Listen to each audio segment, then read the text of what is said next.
하나님께서 우리에게 주시는 말씀은 고린도전서 1장 19절에서 25절까지의 말씀입니다. 성경에 기록하기를 내가 지혜로운 자들의 지혜를 멸하고 총명한 자들의 총명을 패할 것이다 하였습니다. 현자가 어디 있습니까? 학자가 어디 있습니까? 이 세상에 변론가가 어디 있습니까? 하나님께서는 이 세상의 지혜를 어리석게 하신 것이 아닙니까? 이 세상은 그 지혜로 하나님을 알지 못하였습니다. 하나님의 지혜가 그렇게 되도록 한 것입니다. 하나님께서는 어리석게 들리는 설교를 통하여 믿는 사람들을 구원하시기를 기뻐하신 것입니다. 유대 사람은 기적을 요구하고 그리스 사람은 지혜를 찾으나 우리는 십자가에 달리신 그리스도를 전합니다. 그리스도가 십자가에 달리셨다는 것은 유대 사람에게는 거리낌이고 이방 사람에게는 어리석은 일입니다. 그러나 부르심을 받은 사람에게는 유대 사람에게나 그리스 사람에게나 이 그리스도는 하나님의 능력이요 하나님의 지혜입니다. 하나님의 어리석음이 사람의 지혜보다 더 지혜롭고 하나님의 약함이 사람의 강함보다 더 강합니다. 아멘. 만물의 영장이라고 자부하는 그 사람의 자만심, 그것은 자신이 가진 지혜의 근거를 두고 있습니다. 자신이 지혜로서 탁월해야만 다른 대상을 자기 아래에 둘 수 있고 또 다른 대상에게 묶이지 않을 수 있기 때문이에요. 그래서 요즘 과학자들의 걱정이라는 걸 들어보니까 AI가 발달을 하면서 걱정을 하기 시작하더라고요. 발달하면 많은 유익을 줄 수 있음에도 불구하고 어떤 상황이 가장 걱정되는 거냐 물어봤더니 AI가 스스로 자가학습 능력을 가진 AI를 개발하는 경우가 두렵대요. 그러면 그 AI가 또 더 탁월한 AI를 개발하고 또 걔는 더 탁월한 애를 개발하고 계속 개발을 해나가는 거죠.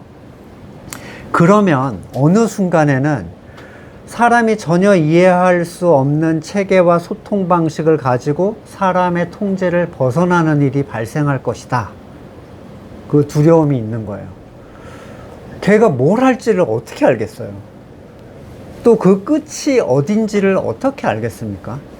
정말 AI가 사람과 비슷한 자아 또는 사람과 완전 다른 종류의 자아를 만들어낸다면 또는 완전 다른 종류의 생명체를 만들어낸다면 이런 이제 두려움이 생기는 거예요.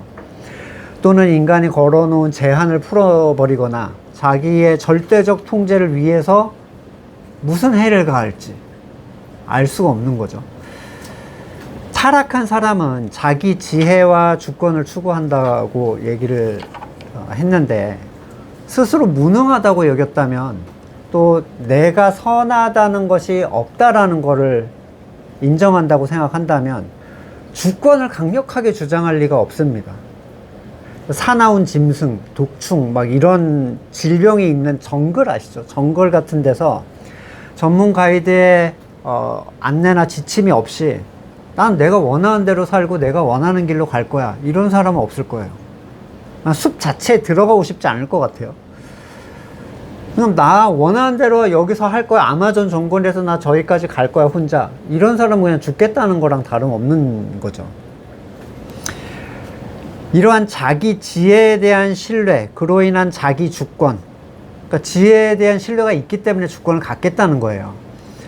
이 주권은 택하신 민족 이스라엘이나 육적 이스라엘, 또 택하지 않으셨던 이방인이나 동일하게 가지고 있던 주권입니다. 다만 그들은 각자의 환경에서 서로 다른 방식으로 그걸 추구한 거죠. 지난 시간에 그리스도의 십자가의 복음은 택하신 자와 택하지 않은 자를 갈라주는 칼이 된다 이렇게 말씀드렸는데, 택하지 않은 자들이 복음을 싫어하는 이유는 복음의 핵심인 십자가가 자기가 가진 지혜, 주권에 합하지 않기 때문이에요. 타락한 인간이 자부하는 지혜, 곧 자기선은 하나님의 방식 앞에서 그 모든 능력이 무력화가 됩니다. 자기선은 자신이 지혜로운 선택을 할 수 있다는 근거 안에서만 주장이 돼요. 그죠? 나는 지혜롭기 때문에 이걸 해도 되라고 주장을 하는 거예요. 근데 십자가가 그걸 부정을 해버려요. 그러니까 얼마나 싫겠습니까? 오늘 본문 19절은 이사야서의 본문을 인용을 하고 있는데, 본문이 말하는 것은 우선적으로 택하신 육적 이스라엘 민족에 대한 하나님의 징계를 얘기를 하고 있어요. 이사야 29장 10절 이하를 보시면 주님께서 너희에게 잠드는 영을 보내셔서 너희를 깊은 잠에 빠지게 하셨다. 너희의 예언자로 너희 눈구시를 못하게 하셨으니 너희의 눈을 멀게 하신 것이요 너희 선견자로 앞을 내다보지 못하게 하셨으니 너희 얼굴을 가려 눈을 못 보게 하신 것이다. 하나님께서 지혜를 가리시겠다는 것은 세상에 속한 지혜가 아니라 구원에 관한 지혜를 얘기를 합니다. 하나님께서는 구약 이스라엘을 이끌어 가실 때 항상 예언자, 선견자 이런 사람들을 통해서 말씀을 주심으로 대언하게 하셔서 그들을 이끌어 가셨어요. 근데 그들이 더 이상 하나님을 볼 수 있는, 그러니까 눈의 역할을 하던 사람이 못 보게 된 거죠. 소경이 되게 하셔서 말씀의 부재가 나타났는데 이게 얼마나 위험하고 절망적인 상황인가를 얘기하는 거예요. 사람들은 말씀의 부재가 얼마나 위험하고 절망적인지를 이해를 못하고 신앙생활을 하는 경우가 굉장히 많아요. 그러니까 성경을 몰라도 신앙생활을 한다고 해요. 말하면 나는 성경은 잘 몰라 이러면서 하시는 분들 많이 보셨죠. 구약에서는 수많은 예언자들이 자기가 하나님의 보내심을 받았다고 주장을 하면서 하시지도 않은 얘기를 막 대언한답시고 막 했습니다. 그리고 이스라엘 사람들은 하나님의 뜻을 전혀 따를 수가 없었어요. 근데 더 큰 문제는 스스로 보지 못한다는 문제를 자각하지 못한다는 거예요. 요한복음 9장 39절 나는 세상을 심판하러 왔다. 못 보는 사람은 보게 하고 보는 사람은 못 보게 하려는 것이다. 예수와 함께 있던 바리새파 사람들이 말했어. 우리도 눈먼 사람이란 말이요. 예수께서 그들에게 말씀하셨다. 너희가 눈먼 사람들이라면 도리어 죄가 없을 것이다. 그러나 너희가 지금 본다고 말하니 너희 죄가 그대로 남아있다. 지금 우리 주변에 육적 유대인은 없지만 건물교회에 많은 사람들이 자기가 못 보는데 보고 있다라고 얘기를 하죠. 자기들은 예배를 드리고 찬양을 하고 주님의 일을 하고 있다. 그렇게 생각을 하는데 그들에게 참된 복음에 관한 얘기를 하면 이렇게 얘기합니다. 그럼 우리가 눈먼 사람이란 말이요. 몹시 언짢아해요. 그러니 그들은 그 자리에서 벗어날 이유를 찾지 못하고 그 죄가 그대로 남아있게 되는 거죠. 예수님께서 못 보는 사람은 보게, 보는 사람은 못 보게 하시겠다는 의미는 그 영적 상태에 대한 고백을 기준으로 그 반대로 만드시겠다는 거예요. 그 고백을 기준으로 그 반대 상황으로 난 이끌어갈 거야. 이 얘기죠. 요한복음 8장 15절 너희는 사람이 정한 기준을 따라 심판한다. 나는 아무도 심판하지 않는다. 바리새인들은 하나님의 말씀이 아니라 스스로 정한 기준에 따라서 무언가를 추구해 왔어요. 하나님이 말씀이 뭐라 하든지 그것에 대한 규체적 규정을 스스로 세워서 그걸 외적으로 지키면 된 거고 어기면 범한 거, 이렇게 쉽게 처리해 놨습니다. 지금도 사람들은 뭐 주의를 지키네, 11조를 지키네, 교회를 채우네, 이런 것들은 사람들이 만들어서 규정으로 세워놨고 성경이 뭐라 하든 관계없이 예배는 영과 진리로 드리는 것이다. 여기서도 아니고 저기서도 아닌 때가 온다. 이런 거 신경 안 쓰죠? 예전 만들어서 그거 돌리면 끝이에요, 그냥. 그리고 그것으로 마음의 안정을 찾습니다. 그래서 8장 21절 요한복음 예수께서 다시 그들에게 말씀하셨다. 나는 가고 너희는 나를 찾다가 너희 죄 가운데 죽을 것이다. 그리고 내가 가는 곳에는 너희는 올 수 없다. 끔찍한 비극이죠. 바르게 믿지 않을 거라면 세상이라도 즐겁게 살다 가는 게 좋은 거잖아요. 바르게 믿지 않을 거라면. 근데 신앙이라는 이유로 세상적으로도 다 제어를 걸어놓고 신앙적으로도 유익을 하나도 못 누리고 가는 거예요. 이사야서 29장 11절 아까 그 인용 본문 뒤쪽이에요. 이 모든 묵시가 너희에게 마치 밀봉된 두루마리의 글처럼 될 것이다. 너희가 그 두루마리를 유식한 사람에게 가져가서 이것 좀 읽어주시오 하면 두루마리가 밀봉되어 못 읽겠소 하고 말할 것이다. 너희가 그걸 무식한 사람에게 가져가서 읽어달라 하면 나는 글을 읽을 줄 모릅니다 하고 말할 것이다. 자, 구약시대에서 유식한 사람이라는 범주는 예언자, 선견자, 제사장, 서기관 이런 영적 지도자들을 얘기를 하는데, 이 지도자들도 하나님의 뜻을 물어올 때 봉해진 책의 그 의미를 설명을 해주질 못해요. 그리고 무식한 자들로 표현된 존재는 이제 일반 대중들, 일반 백성들을 얘기하는데 아예 읽지조차 못해요. 지금도 별반 다를 게 없어요. 목회자들과 신학자들은 갖은 방법으로 성경을 분석하고 분해했지만 아무도 복음에 접근을 못합니다. 평신도들은 아예 성경에 관심이 없어요. 열어도 안 봐요, 그냥. 서로가 교회에서, 건물에서 서로가 만들어 놓은 것으로, 심지어 성경도 교회에서 만들어 놓은 성경 공부 프로그램으로, 구역공과도 교회에서 만들어준 종이 한 번 읽는 걸로 끝내요. 13절 이어서 주님께서 말씀하신다. 이 백성이 입으로는 나를 가까이 하고 입술로는 나를 영화롭게 하지만 마음으로 나를 멀리하고 있다. 그들이 나를 경외한다는 말은 다만 들은 말을 흉내내는 것일 뿐이다. 그러므로 내가 다시 한번 놀랍고 기이한 일로 이 백성을 놀라게 할 것이다. 지혜로운 사람에게서 지혜가 없어지고 총명한 사람들에게서 총명이 사라질 것이다.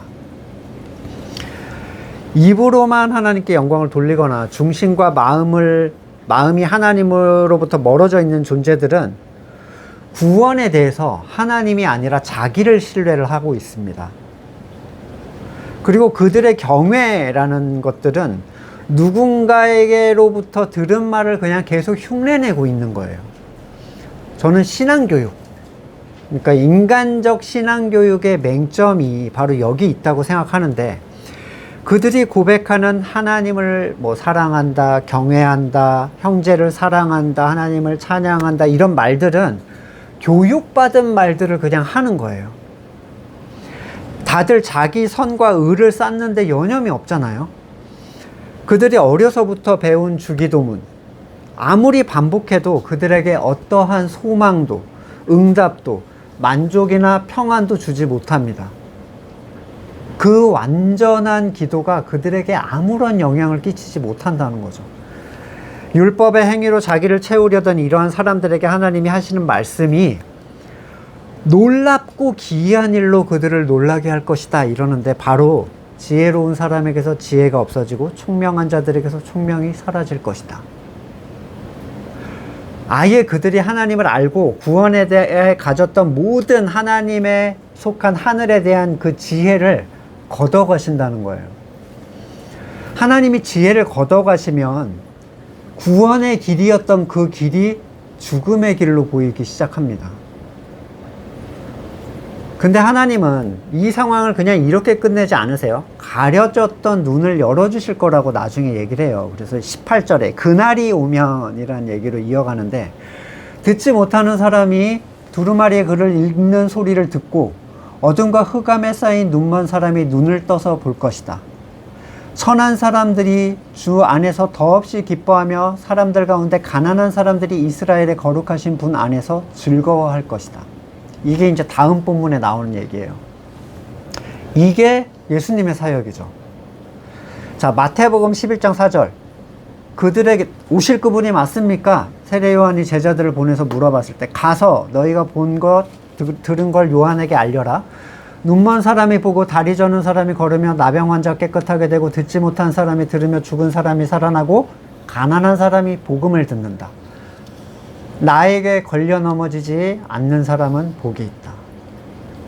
걸려 넘어지는 이유는 그들의 눈에 이런 주님의 사역이 자기가 기대했던 복음과 다르게 보인다는 게 문제인 거예요. 주님께서 말씀하신 나에게 걸려 넘어지지 않는다는 것은 그분의 사역이 정말 복음으로 보여야 됩니다. 주님께서 하신 일들이 기존에 우리가 알고 있던 병 고침, 사적인 문제 해결, 사적인 선의 성취, 그걸 넘어서 참으로 영의 소생의 사건으로 보이게 된 사람들, 이 사람들은 오직 택하심을 입은 사람이에요. 마태복음 11장 25절, 그때 예수께서 이렇게 말씀하셨다. 하늘과 땅의 주님이신 아버지, 이 일을 지혜 있고 똑똑한 사람들에게는 감추시고 어린아이들에게는 드러내 주셨으니 감사합니다. 이 어린아이들은 당연히 의에 대하여 완전히 자기 절망에 빠진 사람들입니다. 그들은 예수님께서 그렇게 말씀하셨듯이 아버지의 도움 없이는 아무것도 내가 스스로 할 수 없다, 이 고백이 있는 사람들이에요. 그들은 의에 대하여 가난한 심령을 가지고 있는 사람들이고, 자기들이 아무것도 볼 수 없다는 것, 나병 환자처럼 자신들이 부정하다는 것, 걷지 못하는 자처럼 무능하고 말씀을 듣지 못하며 심지어 죽어있던 자라는 것을 고백하는 사람들이에요. 시편 131편 1절에 이 평안, 이 사람들의 평안이 어떻게 나타나는지를 얘기하는데, 주님, 이제 내가 교만한 마음을 버렸습니다. 오만한 길에서 돌아섰습니다.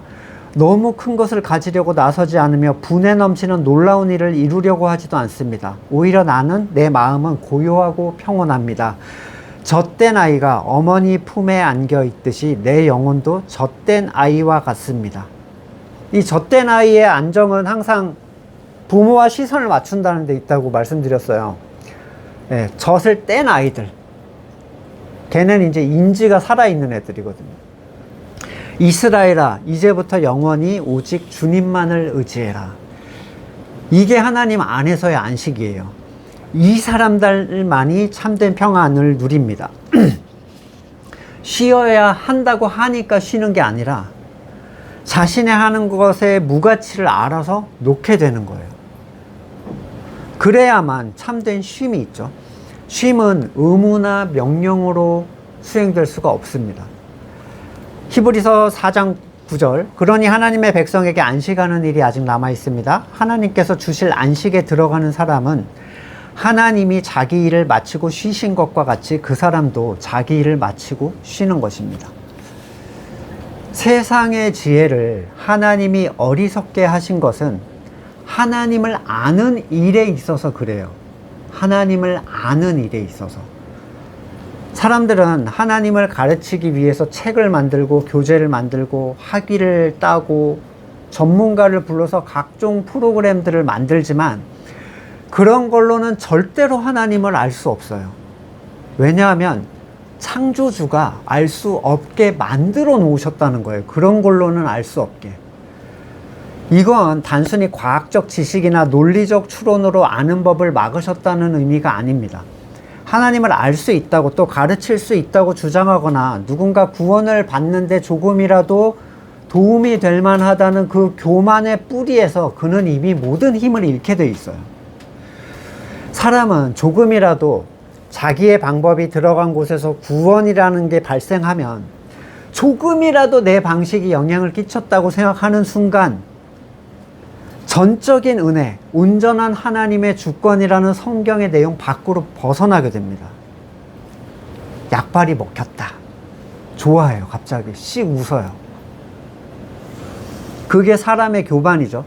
아브라함이 99세까지 힘을 빼야만 했던 것은 나로부터는 절대로 불가능한 일이 되어야만 했기 때문이에요. 건물교회를 가보십시오. 그들은 택하신 자를 만나기를 기다리질 못하고 택하신 자를 생산해내려고 해요. 우리가 거듭난 자를 만들자. 그들을 교인으로 유지시키려 하고 그들에게 열심을 부여하려고 하죠. 그러나 그런 곳에 아무 일도 일어나지 않습니다. 자기들은 일어난다고 생각하겠지만 혹자는 이렇게 얘기할 겁니다. 그래도 그런 바탕이 없었다라면, 그런 접촉이 없었다라면 불가능했을 것이다 라고. 전에 담임 목사님 저 불러서 100만 장 전도 찌라시를 뿌려서 한 장의 사람이 감명을 받으면 그게 가치가 있는 거라고 저한테 막 그러시는 거예요. 성령은 필요하지 않다.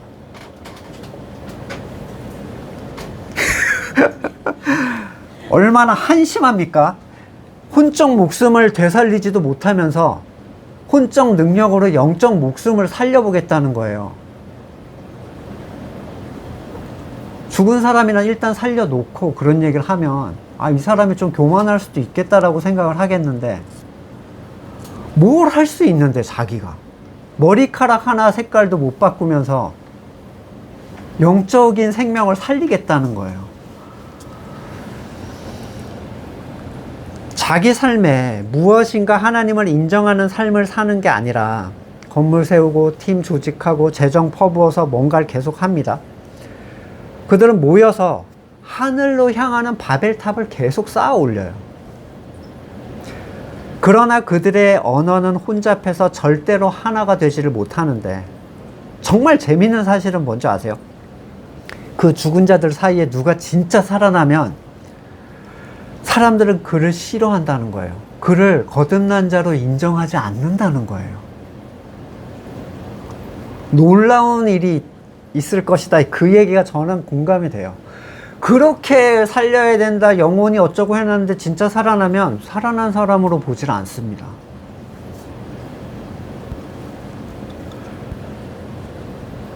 같이 건물교회 생활하던 가족 중에 누가 진짜 거듭나면 같이 다녔던 다른 쪽에 있는 사람이 인정 안 하잖아요. 거듭났구나 이러지 않는다는 거예요. 아무도. 쟤 왜 이래? 얘 갑자기 왜 이래? 뭘 잘못 먹었냐? 그럼 내가 소경이란 말이냐? 이러는 거예요, 갑자기. 로마서 1장 22절, 사람들은 스스로 지혜가 있다 주장하지만 실상은 어리석은 사람이 되었습니다. 그리고 하나님의 지혜는 이 어리석어 보이는 가치를 통해서 드러나요. 로마서 16장 26절, 오직 한 분이신 지혜로우신 하나님께, 지혜는 하나님께 밖에 없어요. 예수 그리스도로 말미암아 영광이 영원무궁하도록 있기를 빕니다. 이 구원에 이르는 구원에 이르는 지혜는 오직 창조주 하나님 한 분의 것인데, 누구도 하나님을 도와드리거나 또는 방해할 수 없어요. 우리는 다만 그분이 행하신 일을 보고 놀라워하는 것 뿐입니다. 21절에 이 어리석게 들리는 설교, 여기에 핵심은 십자가죠. 세상에 속한 사람들은 자기의 옛 생명의 영광을 돌리고 살기를 원합니다. 어리석게 들리는 설교라는 것은 그 옛 생명이 죽어 있는 사람들한테 하는 얘기가 이 살아있는 사람들한테 어리석게 들린다는 거예요. 왜냐하면 죽은 사람한테 설교를 하는 것 같거든요. 누가 무덤가에서 듣지도 못하는 자리에서 계속 뭘 얘기하고 있다고 생각해 보세요. 그렇게 들린다는 거예요. 시체에게 뭔가를 계속 얘기하고 있는 것 같다. 얼마나 한심해 보이겠습니까? 저 무의미한 짓을 왜 하지? 이렇게 느끼는 거죠. 마태복음 8장 22절, 너는 나를 따라오너라. 죽은 사람의 장례는 죽은 사람들이 치르게 두어라.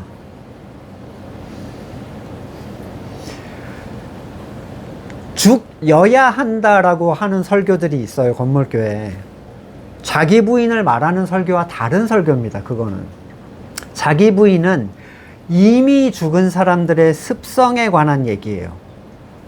그러나 건물교회는 성경이 나오는 이런 거듭난 생명이 있는 사람들에게 하는 설교를 할 수가 없어요. 모든 것이 사람에 의해서 만들어졌잖아요. 모든 것이. 오히려 사람이 만들지 않은 게 갑자기 발생하면 엄청 부담스러워합니다. 통제되지 않는다는 그 사실 때문에 AI를 두려워하듯이 위험해. 이건 위험한 거야. 이렇게 인지해요. 모든 게 만들어졌는데 어떻게 그걸 부정하는 설교를 할 수 있겠어요, 목사가. 어리석게 들리는 설교는 죽은 사람에게 얘기하는 것 같은 설교인 거예요. 전에 같이 사역하던 부목사님이 아침에 이렇게 출근했는데 새벽 시간에 이제 방송실에 있었나 봐요. 그리고 저한테 와서 이런 얘기를 해요. 목사님 설교는 다 맞는 말 같대. 근데 어떻게 하라는 건지 도대체 모르겠대. 저는 계속 얘기했거든요. 저는 그게 의미가 없게 들리는 거예요. 그리스도를 의지하고 자기를 부인하는 게 뭘 하라는 건지를 모르겠는 거예요. 예를 들면 이런 겁니다. 보내신 자를 믿는 게 하나님의 일이다. 사람들의 반응은 맞아, 성경에 써져 있으니까 맞다고는 하죠. 그래놓고 부랴부랴 교회 일을 하러 갑니다. 설교가 끝나자마자. 그들은 자기 의를 쌓는 일을 멈추는 걸 굉장히 불안하게 생각하는데, 왜냐하면 옛 생명이 죽은 자가 아니거든요. 쌩쌩하게 살아있거든요. 그들에게 멈추는 일은 죽는 것과 같은 거예요. 그들에게. 그래서 그들이 가장 많이 하는 얘기가, 그러면 아무것도 하지 말라는 얘기냐. 어린아이의 겸손이 아니죠. 나 할 수 있는데 브레이크를 걸고 있으라는 거야? 이 얘기예요. 아무것도 하지 않는 건 죽은 사람 같은 거잖아. 이런 질문이죠. 골로새서 3장 1절, 그러므로 여러분이 그리스도와 함께 살려주심을 받았으면 위에 있는 것들을 추구하십시오. 거기에는 그리스도께서 하나님 오른쪽에 앉아 계십니다. 땅에 있는 걸 생각하지 말고 위에 있는 것들을 생각하십시오. 여러분은 이미 죽었고 여러분의 생명은 그리스도와 함께 하나님 안에 감추어져 있습니다. 사람들이 이 본문에서 위에 걸 생각하랬더니 교회 일, 종교적인 것들을 막 생각을 해요. 그들은 절대로 멈출 수가 없습니다. 이건 뭘 하고 안 하고의 문제가 아니라 생명에 관한 문제이기 때문에 그런데, 자기 행위를 멈추며 의를 추구하는 것이 그들에게 가장 미련한 행동이에요. 아무것도 안 하면서 의를 추구한다고? 부끄러운 구원 뭐 이런 거 얘기하죠. 염치가 없다는 둥. 하늘로 바벨탑을 쌓아 올려야 하는데 가만히 있으면 건물이 어떻게 올라가냐는 거죠. 그러니 이 사람들은 참으로 거듭나서 그 힘을 잃어버린 사람들을 보면 아무것도 하지 않는 자, 하는 일조차 힘 빠지게 하는 자, 자신들이 하는 일들을 율법의 행위로 정죄하는 자라고 굉장히 싫어합니다. 세상의 모든 종교의 구원은 예외 없이 뭘 함으로써 얻는 구원이에요. 구원을 얻기 위해서 대가로 뭘 수행해야 합니다. 유일하게 기독교만이 그냥 주는 구원이에요. 유일하게. 전 세계의 모든 종교에. 구원을 받기 위해서 뭘 요청하지 않습니다. 왜냐하면 이미 살려놓은 다음에 하는 얘기거든요. 뭔가 이미 그 대상에게 뭔가를 해놓고 시작을 하는 게 기독교예요. 자기 옛 생명이 살아있는 존재들에게 구원을 위한 요청은 정당한 거죠. 그리고 그 사람의 능력을 인정해 주는 거예요. 너가 구원을 받으려면 이렇게, 오케이. 그리고 하는 거예요. 그러면 그 사람은 자존감에 힘을 얻습니다. 옛 생명에 힘을 얻어요. 자기 존재 자체를 인정해 주는 거거든요. 내가 할 수 있으니까, 능력이 되니까 요청하는 거잖아요. 하지만 기독교의 구원은 아무것도 할 수 없는 절망 속에서의 구원이에요. 어떤 방식으로도 구원을 의도할 수가 없습니다. 스스로 구원에 대한 절망을 본 사람들에게만 이 어리석게 들리는 설교는 빛을 발해요. 기가 막힌 하나님의 신비죠. 유대 사람들이 요구한 건 기적이었어요. 이 말은 기적이라는 것이 그들의 구원에 합한 기준이었다는 거예요. 그러나 결국 그들이 요구한 기적은 그들을 거듭나게 해주지 못합니다. 세상 모든 기적을 다 맛본 사람들이 유대인이잖아요. 진짜 누구도 흉내낼 수 없는 현상, 자기가 정말 놀랄 만한 일, 결국 그러한 존재를 등에 업고 세상 위로 올라가는 게 그들에게 구원의 목표예요. 자기가 평소 원하던 선의 성취, 그것도 스스로 이룰 수 있는 종류는 안 돼. 취급하지 않아요. 내가 못하는 것 중에 내가 원하는 거여야만 되는 거예요. 그걸로 하나님의 존재를 판단하려고 하죠. 하나님의 사랑을 그걸로 확인하려고 해요.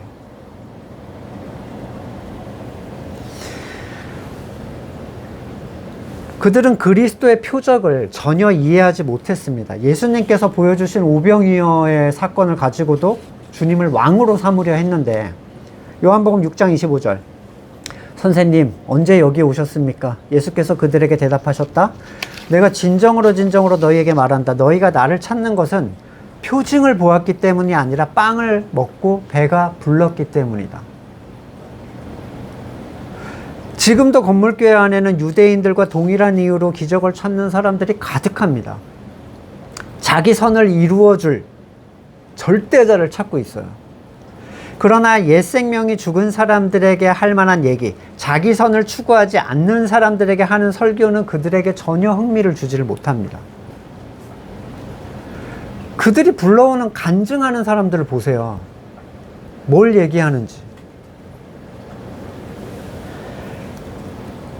십자가의 설교를 얘기하는 사람들은 그들에게 거리낌이 되는 거예요.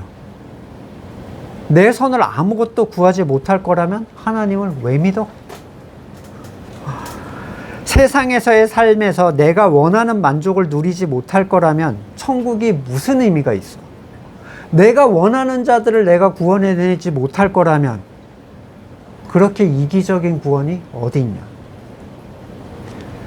그들은 이 복음을 듣고 그들이 꺼리는 상황을 계속 상상해요. 분명히 이걸 안 들어줄 거야. 그러니까 싫을 수밖에 없는 거죠. 자, 그리스 사람, 헬라 사람들은 지혜를 요구했는데 지혜로 구원이 가능하다라고 여겼습니다. 자기들이 들어본 적도 없고 반박할 수도 없는 지혜를 얻게 된다면 그들은 그 대상을 구원자라고 여겼어요. 그러나 결국 그 지혜의 판단자가 이걸 들어보고 판단하는 게 나잖아요. 그 자기가 주권된 내가 그 지혜의 판단 위에 있다는 거를 인지를 못하는 거죠. 자, 지렁이에게 사람의 AI 기술에 관해 알려주면 뭘 이해할 수 있겠습니까? 미련한 존재는 자신이 참된 것을 알 수 있는 지혜가 없다는 사실조차 몰라요. 유다서 1장 10절, 그런데 이 사람들은 무엇이든지 자기들이 깨닫지 못하는 것은 욕합니다. 그들은 이성이 없는 짐승들처럼 본능으로 아는 것, 바로 그 일로 멸망합니다. 그들에게 화가 있습니다. 그들은 가인의 길을 걸으며 삭슬바라 발람의 그릇된 길에 빠졌으며 고라의 반역을 따르다 망하였습니다. 이 지혜를 찾는 사람들은 미천한 자기의 이해력과 논리를 설득할 수 있을 만한 지혜를 찾습니다. 그래서 가끔 복음으로 다가오는 사람들은 질문을 엄청 하는데 문제는 뭐냐면 절망이 없이 질문만 해요. 절망이 있는 사람은요, 질문이 별로 없어요. 사실. 그냥 막 은혜가 돼, 다. 근데 절망이 없이 이성으로 다가온 사람들은 그러면 이렇게 되면 어떻게 되는 건데? 그러면 이렇게 된다면 저렇게. 계속 그것만 따져 묻는 거예요. 철학, 논리, 과학, 역사로 하나님의 실존을 확인하려고 하는 사람들이 있다는 거죠. 그래서 창조과학을 저는 별로 안 좋아해요. 창조과학 보고 예수 믿었다는 사람은 예수를 믿은 게 아닙니다. 죄의 문제가 전혀 창조과학이 죄의 문제를 드러내주는 게 아니거든요. 옛사람은 생명이 죽은 자들에게 적용이 되는 설교는 그들에게 어리석게만 들려요. 자기 부인, 그리스도의 죽음이 믿음으로만 적용이 된다고? 그들은 이걸 머리로 이해해서 믿어보겠노라 시도하지만 아무 일도 일어나지를 않습니다. 왜냐하면 죽은 사람은 믿어볼 수가 없어요. 초반에 AI의 발달 두려워한다고 말씀드렸는데 AI가 개발한 탁월한 AI가 그 개발을 반복하다 보면 이해하지 못하는 영역이 나타날 거다. 자기들이. 사람이 이해하지 못하는 영역. 사람은 아무리 탁월한 가치를 대하더라도 일단 자기 이해 체계를 벗어나면 어리석은 거라고 여길 수밖에 없어요. 말도 안 되는 소리. 이렇게 얘기하는 거죠. 말도 안 되는 소리.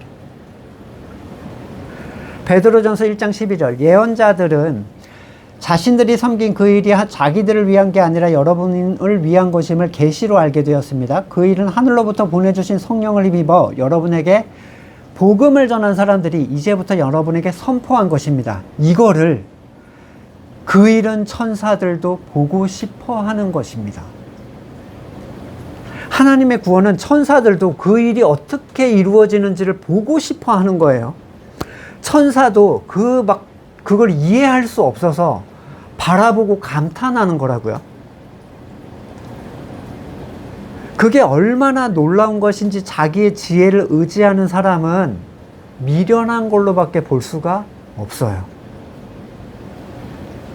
23절 우리 교회된 사람들, 이미 옛자가 죽어서 십자가의 설교가 하나님의 능력과 지혜로 보이는 사람들은 복음을 전할 때 십자가에 달린 그리스도를 전합니다.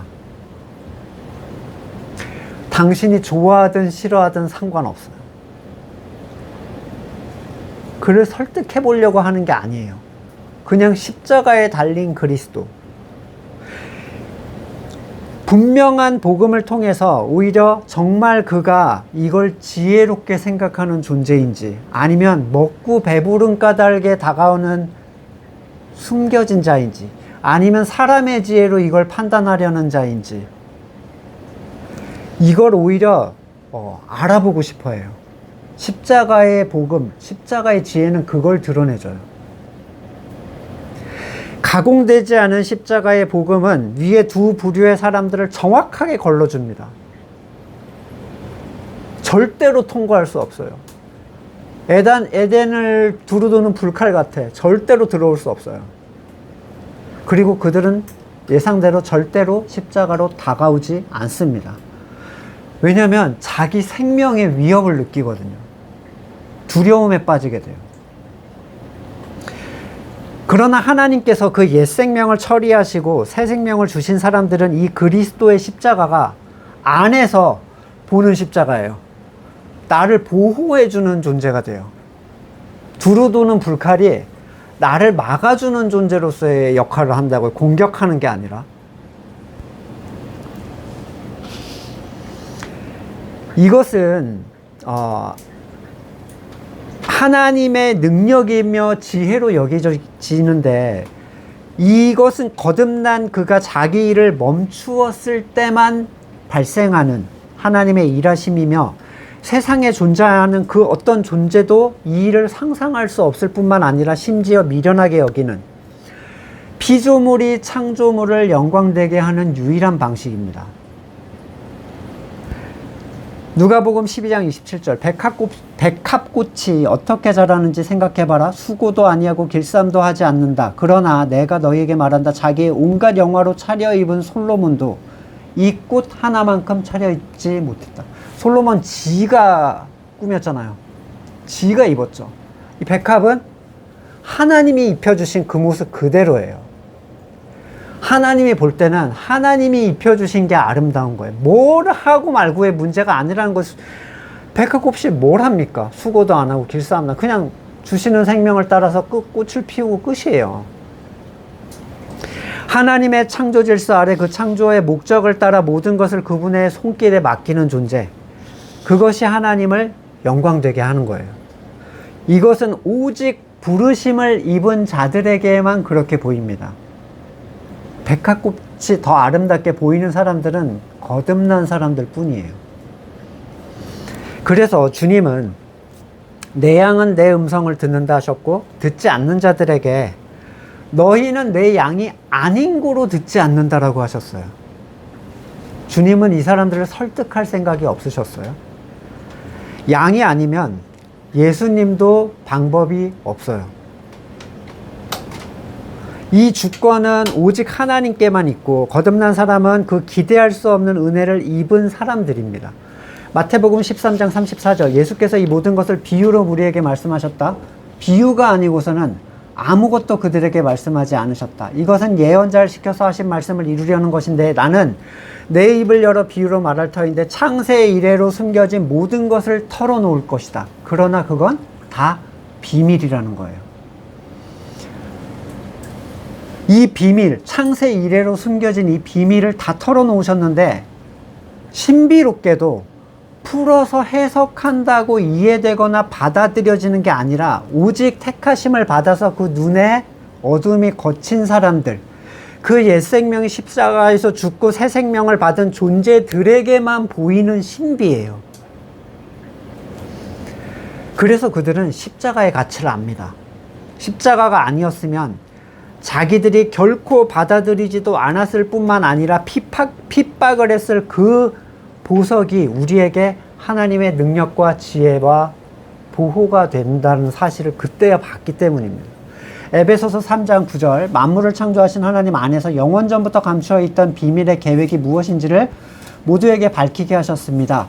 그것은 이제 교회를 통하여 하늘에 있는 통치자와 권세자들에게 하나님의 갖가지 지혜를 알리시려는 것입니다. 이 지혜는 교회 안에 있어요. 교회를 통해서 모두에게 드러납니다. 참된 성도는 참된 교회를 이룰 수밖에 없어요.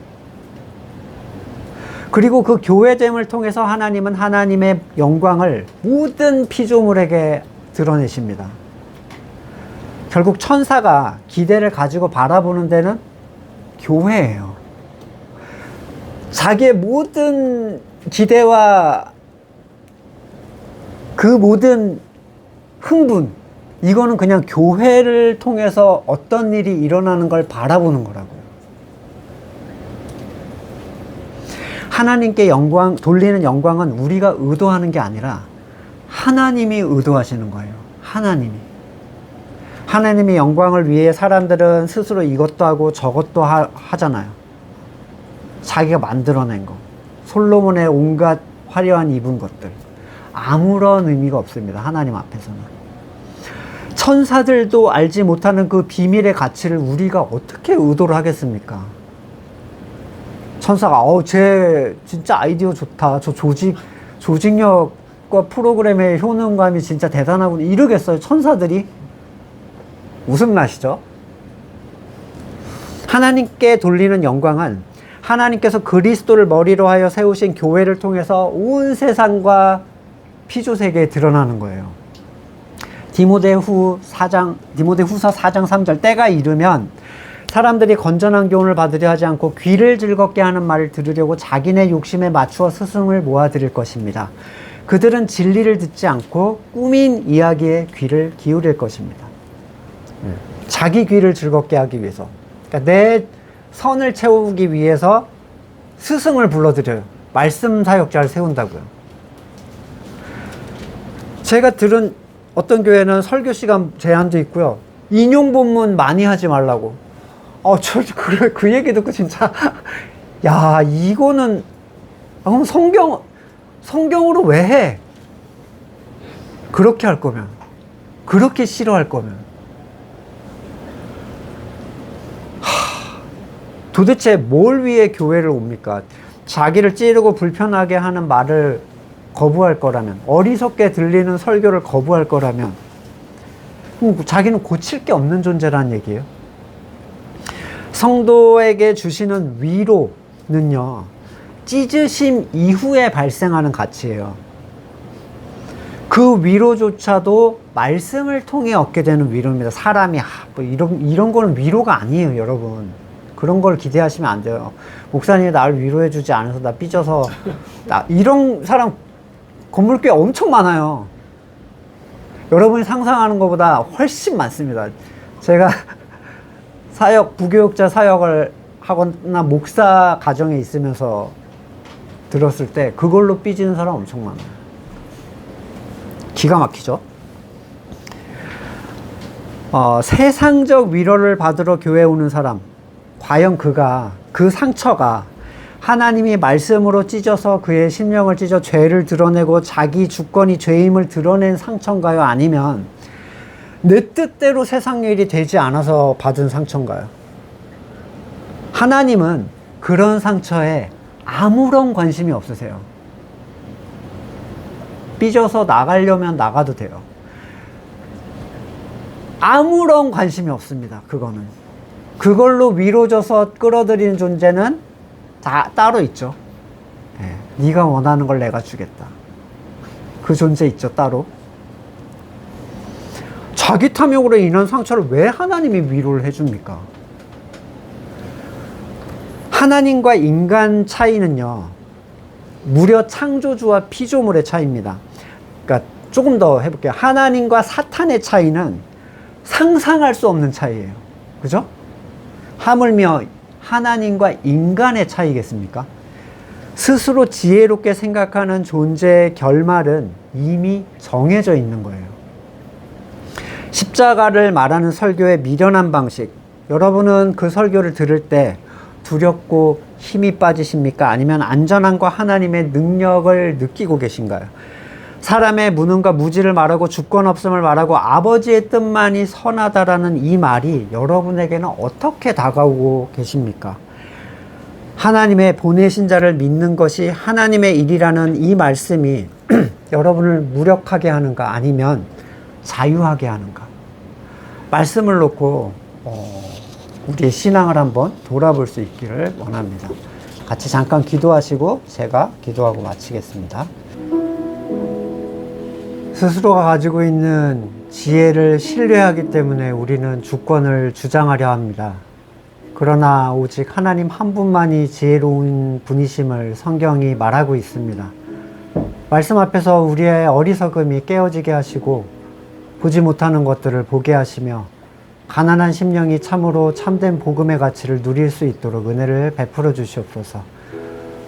이제는 우리 구주 예수 그리스도의 은혜와 하나님의 크신 사랑과 성령의 교제케 하심이 하나님 한 분만이 지혜로움을 고백하는 우리 성도들 그리고 그의 삶의 자리 가운데 지금으로부터 영원까지 함께 하시기를 간절히 축원드립니다.